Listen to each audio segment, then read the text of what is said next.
All right, guys, welcome back to Prospect Channels TV. Thank you for always coming out here. May God bless you all. So, guys, this video you were about to watch, I am going to show you the moment Simon Ekpa having meeting with his cabinet. I know most of you will say it's a old video. Just hold on. This is not old video. This is Simon Ekpa having, meeting with his cabinet. You understand? Through phone. You understand? These visual, communications. You are going to see it there. So when we are saying that the Finland government have already lifted all restriction against him, so many people not believe, but this is the reality. The only thing that is not going to be coming out on social media like the way you used to see him on social media like that. He's not coming out like that, but that does not mean that he does not communicate with his cabinet members. He communicates with them. They have meeting, they discuss. So guys, I'm going to leave you to watch this video. Let's watch this video together. Thank you. Person, this man na be fundraising. Wo gen kele na akpa ya bia. Ona ha be fundraising because no cho be fundraising. Ona ha be the meeting. Before be cabinet meeting on a tanker because what after. They don't even care. The problem that nda go chala obato be the cap. Yeah, I don't know. Listen, I don't know. Because I don't discuss with him. They see. I don't do something with evil people. No, I know them when I see them. And then I say them na folk na cabinet.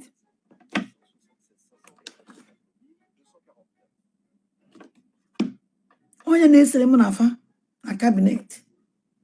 Geze nonte. Come on, if this man. Let me take a French leave. Go ahead. You see? Thank you for joining. Yeah. Because let me take a fresh leave. Opo. Because kafaha alwalolane. Kafaha nda. Oh no bato bien them chance. Simada deal with them. Yeah, they buy not today. To be sincere, even no even this kind of people when the case is always case me with them. You have to know them very well. Then the man is heat here. And the more nanting work with Tarafa, the Kuwafa, Nati, and I'm one Biafra the quick order, Biafra country is Rukwa Nati. Oh, yeah, man, I don't have any the struggle on a change. And this kind of people, they can never change because they come for destroy. None again. Also, let me take a fresh leave because if I kuma kapol on be where you were or join him because of his best friend. And vice cannot call case at I may again. I'm not case eluding. I thought to giga. Get no battle biente. Meet yourself 2 minutes. Praise. Oh, sorry, praise. Madam Arewa, your hand is still up. Do we take it down? All right, thank you. Praise, unmute yourself, sorry. All right. Thank you so much, Prime Minister. I wanted to briefly point out two things based on my observation so far. And our brother made mention of the fact that he do not see things going on well. But then everyone has talked about him not following the due process to resolve that, which I don't want to talk about. One, I want to make mention of as a recommendation to every one of us, and especially to you, Prime Minister, that from what Mr. Madabu said, we need orientation. Even myself, we all need it.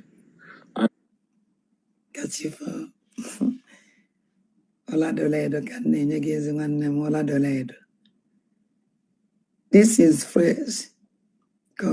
Praise.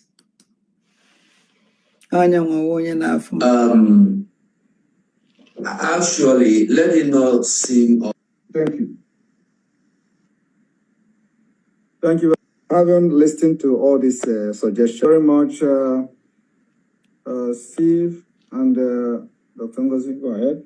All right. Good evening, everybody. Thank you so much, His Excellency, for this opportunity to just chip in one or two things about this issue. I've listened to everybody and I've heard the different sides of the story. First, I must start by saying this looks like an internal personal case. I don't know how, again, I understand the PM has to wade in to really maybe make his own decision about this case. But I've listened to the members of the media team. I listened to Adadio Rama speak. I listened to Truth Survival speak. And from what both of them have spoken, it looks they were very, very clear on the way the case was handled from the media team.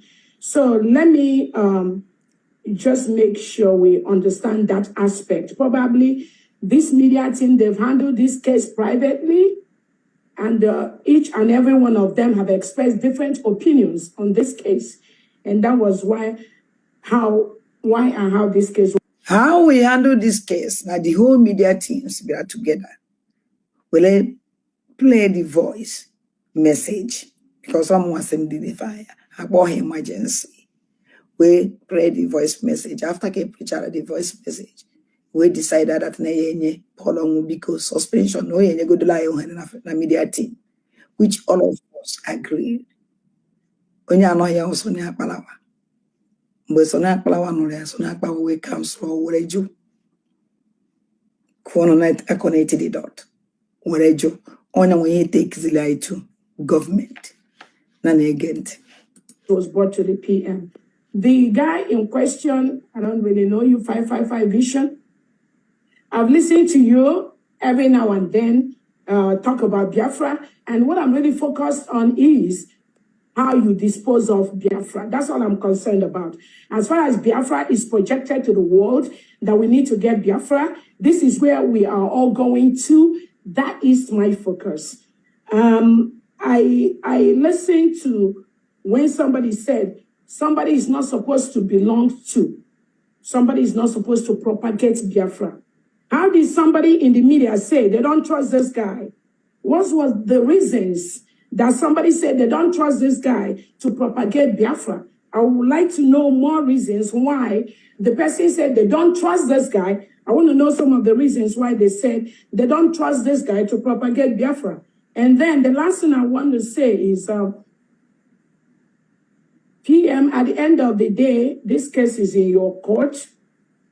And I want to make sure that, just like this guy has said, and I don't even know his name, that this guy he talked to, he sees him as a regular person. He talks to a regular Biafran that promotes his cause and stuff like that. And based on that, that was why he reached out to him. But the angle where I'm going to focus on is when somebody said, you are not enough, you don't fit to propagate Biafra. I want to know where that person that made that statement is coming from. Thank you so much. Okay. Thank you very much. Now, you see the problem. I don't, no matter any condition. Now, it was the problem that now somebody with a media team in a way native doctor to kill. Even them because of Nasi, Namado, Adia propagate now no person he propagate ipoku basara Biafra. Namade kwesi ipoku Biafra okwefu get by not today. If you okwefu go e by not today. Before mother I think no onye kwesi ipoku Biafra okwesi onwe reason. E sabotu kwesi ipoku Biafra. Okwefu get now. Okwa that person kuleji oja eji pa ni nje na native doctor kwa na okwa we na clear la now. Uja madam na my own COS puloku do no judge this case like this because anya mmiri juru manya right there. Ni be hono na eme here. Obi gbowala mo, obi mgbawa mkpụrụ obi ma ọ na ọ ya adapụta o ya adapụta. Duneziana ka esi judge the case. Just imagine ka esi judge case na ya mmadụ were afa the whole media teams. Ọwọkwa jee na be native doctor. Suzie the native doctor do the needful. Or April mono the voice here. Kọchala ibe onye ọna mere so that ka ọ mara the kind of ọwụrụ ndị ya dị ibi. Ogwa nekwa ibe o mere the native doctor ya lead zi anyị marazie nke fitri anyị o ya akpụkọ ya anyị one after the other. Ewere bịa na this cabinet wee kpe ụdị ikpe like this. And the ọbata obie chọrọ take action. Fuzie otu ndị cabinet ye si wee take the issue. O meziri ya ọ mazighị ihe o ya eme. Because on the whole cabinet no mad. Call a spade, a spade. Ọbata obie yele are the serious. Because on when Bojo say, you don't take these people to native doctor, ka native doctor never fa. Why that? Manonya biakwa, osina Paul onwu biko na-eme ibe a, ama no nwere ọgwụ ojukwu. Maybe na mgbe ahụ na ebe a na ọkpọ na dibia, ọ na-ahụzi ofufu ga because ka onye ọ na-afọ ikwu, onye ọ na-adị nnọọ ihe a. Ọkwa ifugo? No, our COS say that in even the young here, I want that na even the young we ma ibe pataleji wes na Paul even the young that na yes na message of Biafra na apple. Kerika message of Biafra yesi wepo. Ebe well and then they the same message of Biafra, Jena native doctor to kill all of them. Even the bad na apple like dibia.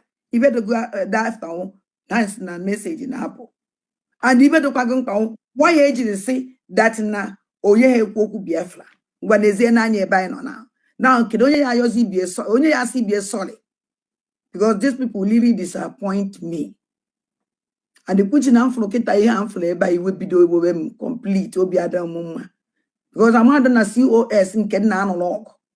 George did this kind of thing on top of my head. I'm happy about that. Man, I want from here. No, by God is by God.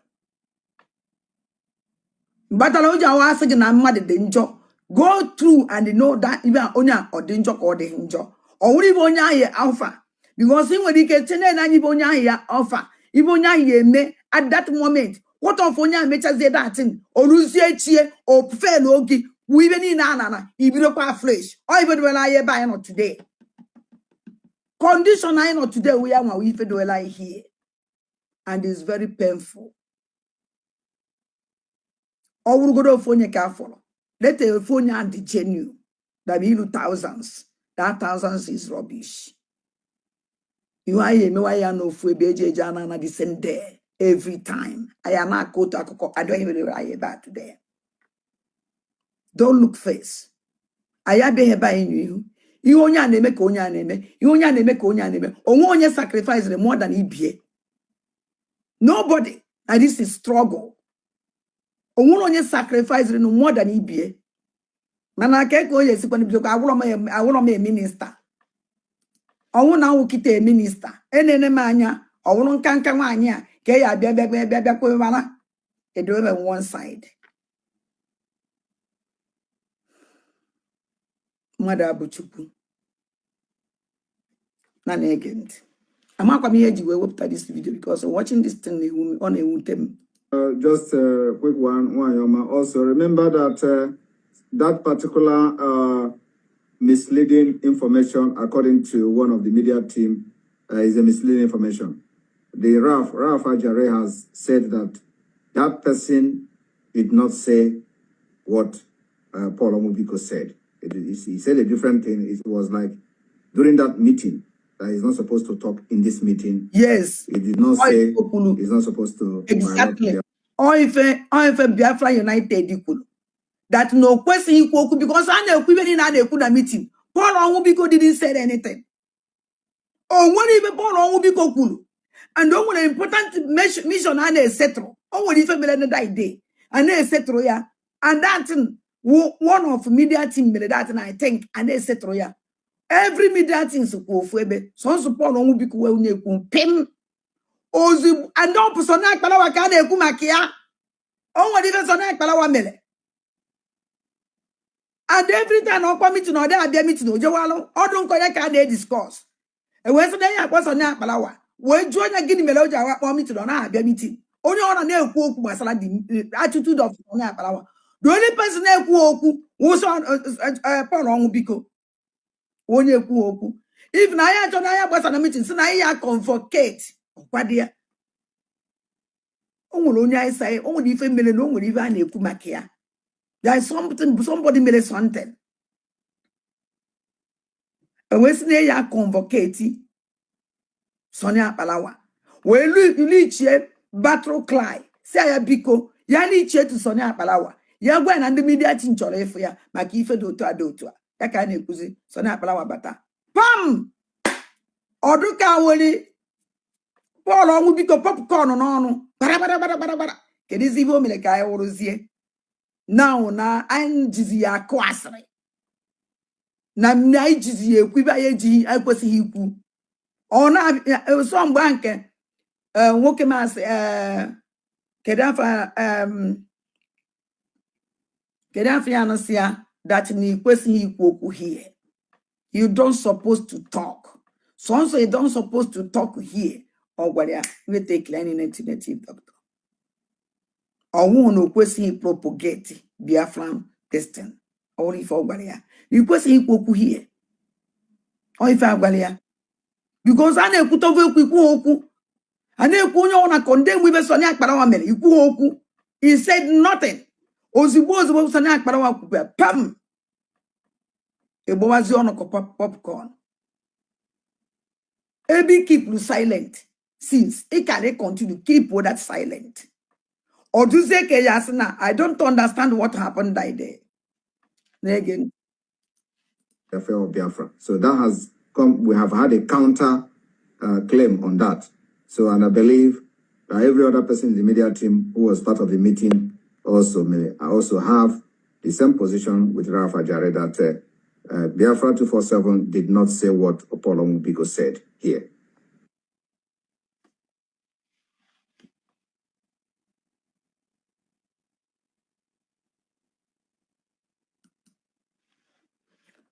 Okay. And everything. They also have listened and watched. Thank you. Or look as if I don't want to say anything.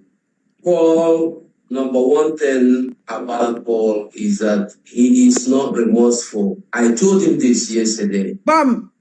I told him because when he called me after the first meeting we had a week ago, he called me to tell me what that he asked me if I knew or if I know who Biafra United is. As I know him as a Biafra United, if I knew his, I said I never seen him before. He wasn't comfortable with that, but I tried to make him understand that, listen, you don't need all this.